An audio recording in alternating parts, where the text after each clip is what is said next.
Shalom, ótimo dia para nós, Deus te abençoe. Vamos fazer a leitura hoje de 1 Samuel, capítulo 4. Pegue aí sua caneta, seu marca-texto, sua Bíblia. Bora para a leitura de mais um capítulo.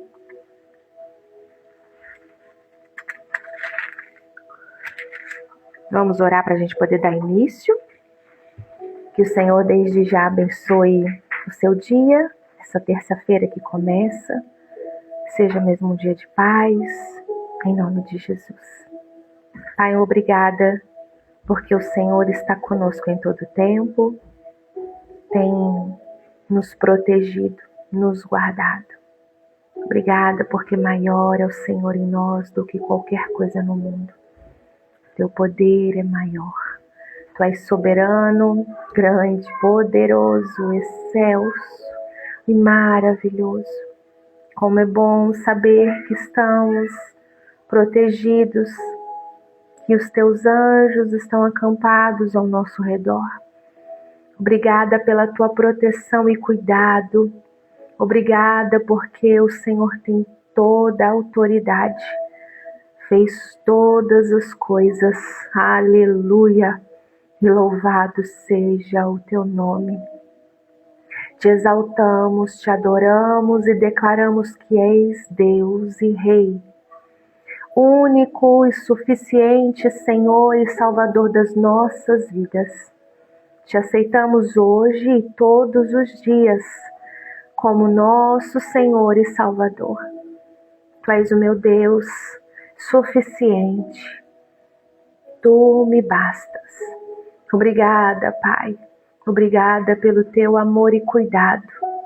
Seja engrandecido hoje mais uma vez em nosso meio, neste canal, através deste vídeo e em nossas vidas. Em nome de Jesus. Amém e amém. Aleluia. 1 Samuel, capítulo 4, começa assim para nós. Naqueles dias, o povo de Israel foi lutar contra os filisteus. Os israelitas acamparam em Ebenezer e os filisteus em Áfeca. Os filisteus se aprontaram e entraram na luta. Eles venceram os israelitas, matando no campo de batalha mais ou menos 4.000 soldados. Quando aqueles que tinham escapado voltaram ao acampamento, os líderes do povo de Israel disseram: por que é que o Senhor Deus deixou que os filisteus nos vencessem hoje? Vamos trazer de Siló para cá a Arca da Aliança, para que assim o Senhor esteja no meio de nós e nos salve dos nossos inimigos. Então, mandaram mensageiros a Siló para trazerem a Arca da Aliança do Senhor Todo-Poderoso, que se assenta no seu trono entre os querubins. Aleluia, o Senhor Todo-Poderoso. Ofni e Finéias, os dois filhos de Eli, vieram junto com a arca. Quando a arca chegou, os israelitas gritaram tão alto que a terra tremeu. Uau! Os filisteus ouviram os gritos e disseram: escutem esses gritos no acampamento dos hebreus. O que será que aconteceu? Quando souberam que a arca da aliança do Senhor havia chegado ao acampamento hebreu, os filisteus ficaram com medo e disseram: um Deus chegou ao acampamento dos israelitas. Ai de nós! Nunca aconteceu uma coisa assim. Ai de nós! Quem poderá nos salvar desses poderosos deuses? São os deuses que atacaram os egípcios com todo tipo de praga no deserto? Sejam corajosos, filisteus, lutem como homens ou seremos escravos dos hebreus, como eles já foram nossos escravos. Lutem como homens. E assim os filisteus lutaram. Os israelitas foram vencidos e fugiram correndo para suas casas. E houve uma grande matança. 30.000 israelitas foram mortos. E então os filisteus tomaram a arca de Deus, e Ofni e Finéias, os filhos de Eli, também foram mortos. Um homem da tribo de Benjamim correu desde o campo de batalha até Siló e chegou lá no mesmo dia para mostrar a sua tristeza. Ele havia rasgado as roupas e posto terra na cabeça. Ele estava sentado numa cadeira perto da estrada esperando. Ele já estava esperando. Ele estava muito preocupado com a Arca da Aliança. Entendi. Quando o homem deu a notícia, toda a gente da cidade ficou apavorada e começou a chorar alto. E Eli ouviu os gritos e perguntou: que barulho é esse? Então o homem correu para contar as notícias a Eli. Lembra que ele já estava quase cego? Eli estava com 98 anos e agora completamente cego. E o homem disse: eu fugi da batalha e hoje mesmo vim correndo de lá até aqui. O que aconteceu, meu filho? Perguntou Eli. O povo de Israel fugiu dos filisteus, respondeu o mensageiro. Foi uma terrível derrota para nós. Além de tudo, seus filhos Ofni e Finéias foram mortos. E os filisteus tomaram a Arca da Aliança. Quando ouviu falar na arca, Eli caiu da cadeira para trás, perto do portão da cidade. Ele estava muito velho e gordo. Por isso, quando caiu, quebrou o pescoço e morreu. Eli foi o líder do povo de Israel 40 anos. A nora de Eli, a mulher de Finéias, estava grávida e já quase na época de ter a criança. Então, quando ela soube que a arca de Deus havia sido tomada e que o seu sogro e o seu marido tinham morrido, começou a ter as dores de parto e deu à luz. Ela estava morrendo, mas as mulheres que a ajudavam disseram: tenha coragem, você ganhou um filho. Ela não respondeu, não se interessou, mas deu ao menino o nome de Icabô, explicando: a glória saiu de Israel. Disse isso falando da tomada da arca de Deus e da morte do seu sogro e do seu marido. E aí ela disse: a glória saiu de Israel, pois a arca de Deus foi tomada pelos nossos inimigos. Meu Deus, quanta tragédia num capítulo, né?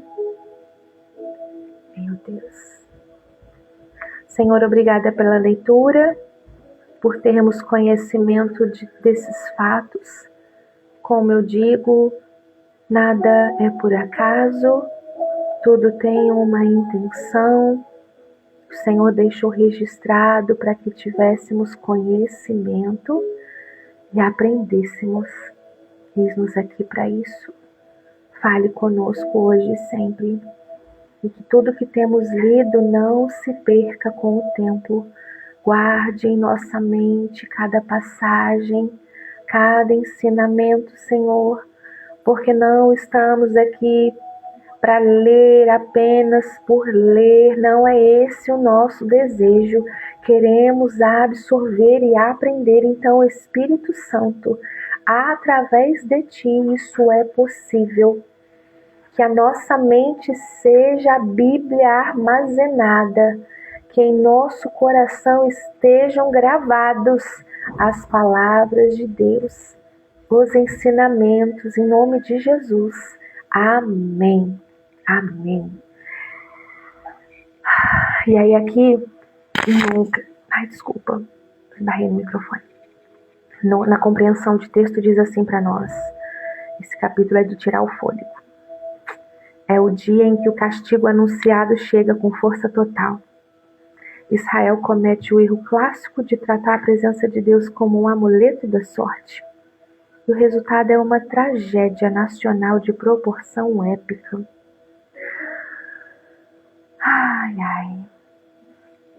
1 Samuel 4 tem como título O perigo da religião sem relacionamento. Israel vai para a guerra contra os filisteus e perde 4.000 homens.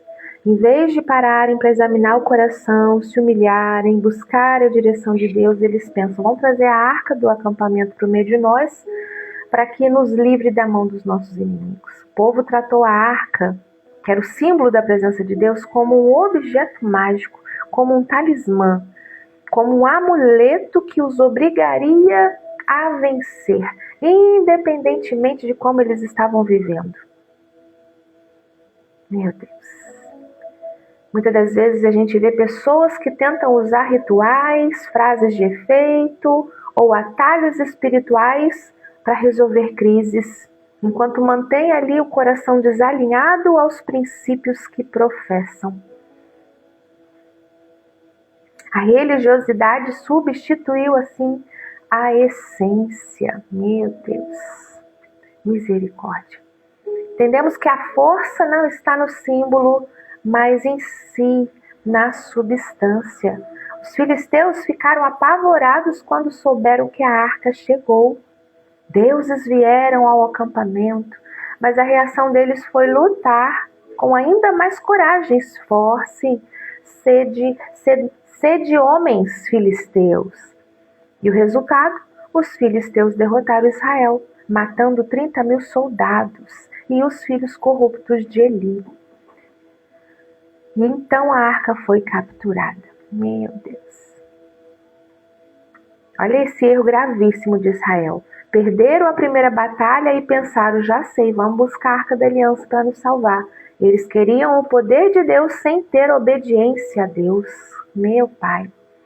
Deus não é um amuleto de boa sorte. Muitas vezes tratamos a fé como um seguro de carro ou um botão de emergência. Só lembramos de Deus ou usamos termos sagrados quando a crise aperta, mas continuamos vivendo longe da sua vontade no dia a dia. Rituais religiosos sem arrependimento e transformação de caráter não vão nos salvar de consequências desastrosas. Ofni e Finéias estavam lá, guiando a arca. Eles pensavam que estavam seguros porque faziam parte do sistema religioso. Mas a corrupção deles cobrou o preço. A capa religiosa não esconde um caráter corrompido por muito tempo. Meu Deus.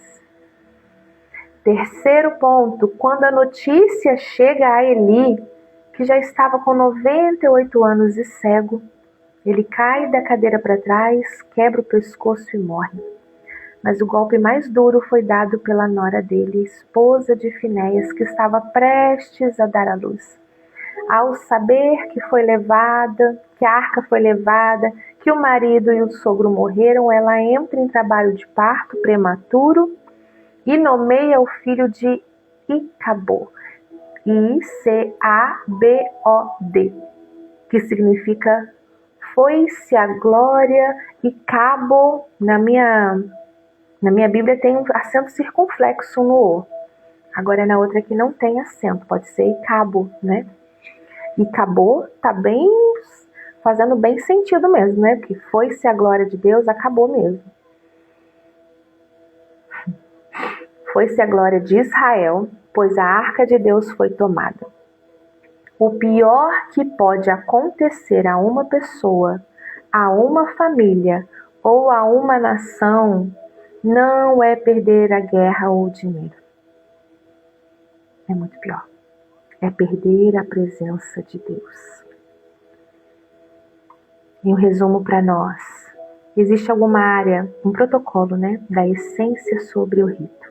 Existe alguma área na sua vida onde você tem buscado a bênção, está buscando resultados sem querer passar pelo processo de alinhamento, de obediência, a qual vai mudar e transformar o caráter? Como você pode garantir que a sua fé seja viva, seja uma fé relacional e não apenas uma fé baseada em rituais automáticos, rituais religiosos? Por exemplo, estar na igreja aos domingos, não faltar a ceia, fazer o jejum quando convém, quando precisa, orar na hora do almoço, orar na hora da janta, orar na hora das refeições, orar para dormir, orar para acordar. Cumpre esses rituais, sabe? Mas não tem um relacionamento verdadeiro. A gente precisa buscar uma experiência viva com Deus diariamente. Nada de rituais, nada de religiosidade. O que você precisa ajustar na sua vida, na sua rotina essa semana, para que a presença e a glória de Deus sejam evidentes na sua casa, no seu trabalho, nas suas decisões? E a frase para nós é: carregar o símbolo da presença de Deus não substitui um coração alinhado com a vontade dele. Deus não se curva aos nossos rituais. Deus responde à nossa integridade. Não confie em aparências, não confie em amuletos. Busque a essência, busque o Senhor, pois sem a presença real de Deus, até o que é sagrado vira ruína. A presença dele é o que nos basta. É a presença dele que devemos buscar diariamente. Sem ele somos vazios. Sem ele não há objetivo de vida. Sem ele não há mudança. Sem ele não há resposta. Sem ele não há transformação. Sem ele não há paz. Sem ele não há alegria. Ele é tudo o que precisamos. E a palavra-chave para nós desse capítulo é ilusão. Capítulo 4 desmascara a falsa segurança de quem confia em rituais religiosos vazios. E traz para nós o lembrete de que a perda da comunhão com Deus resulta na perda da verdadeira glória. Que golpe duríssimo isso. A arca nas mãos dos filisteus parece que isso é o fim de tudo, né? É o momento mais escuro para a liderança do povo de Israel, desde ali do fim do livro de Jeremias. Mas a história não para nos filisteus, porque Deus sabe cuidar da reputação dele, mesmo no território inimigo. Uau! Quem quer ver o que vai acontecer junto comigo no capítulo 5? Se prepare, amanhã eu te espero aqui. Quero ver seu comentário, seu compartilhamento. Ajude para que outras pessoas também sejam ministradas, alcançadas e tenham a oportunidade de, junto com a gente, aprender. Eu aprendo com vocês, lendo aqui junto. Vamos juntos, em nome de Jesus. Deus te abençoe e até amanhã, se Deus quiser. Fica com Deus. Tchau, tchau. Ah, eu esqueci, meu Deus do céu, dando tchau aqui. Ainda bem que eu venho aqui, porque às vezes eu não preciso fazer comentários do nosso Maná Diário. Um trecho do nosso capítulo, o livro Eu Vou Sair Deste Deserto, capítulo 138. Ele te levantará novamente. Olha, complementando o nosso ensino, mesmo em nossos momentos mais frágeis, Deus está pronto para nos ajudar. Ele nos dá o verdadeiro alívio que precisamos e nos encoraja a prosseguir. É a resposta do povo de Israel que ficou ali, sabe, agora? E de nós, o que vamos fazer? Lembrando que mesmo em momentos frágeis, Deus está pronto para nos ajudar. E vai dar o verdadeiro alívio que precisamos e nos encoraja a prosseguir. A passagem aqui para esse capítulo está em 1 Reis, capítulo 19, de 1 a 10. A gente não vai chegar nesse livro. Mas eu quero compartilhar o último trechinho que diz assim: assim como Elias que precisou parar no ouvir a voz de Deus, talvez você também esteja precisando desse momento. Seja para descansar, seja para refletir, ou seja para encontrar forças. Conte com a ajuda de alguém que te acompanhe nessa caminhada. Deus está pronto para te restaurar. Ele está pronto para te dar um novo ânimo e para te ajudar a sair da caverna que você se encontra. Basta confiar e entregar a Ele as suas fraquezas. Porque Ele entende mais do que isso. Ele tem o poder de te levantar. Glória a Deus. Aparentemente, as coisas podem estar perdidas, como era até agora para o povo de Israel, que vamos fazer sem marca. Mas o Senhor, Ele é fiel, Ele está disposto a levantar novamente. Está pronto para isso. Confiemos nele e nos entregamos a Ele por completo. As fraquezas, a dependência, a total confiança dele para resolver. E vai nos encorajar a prosseguir.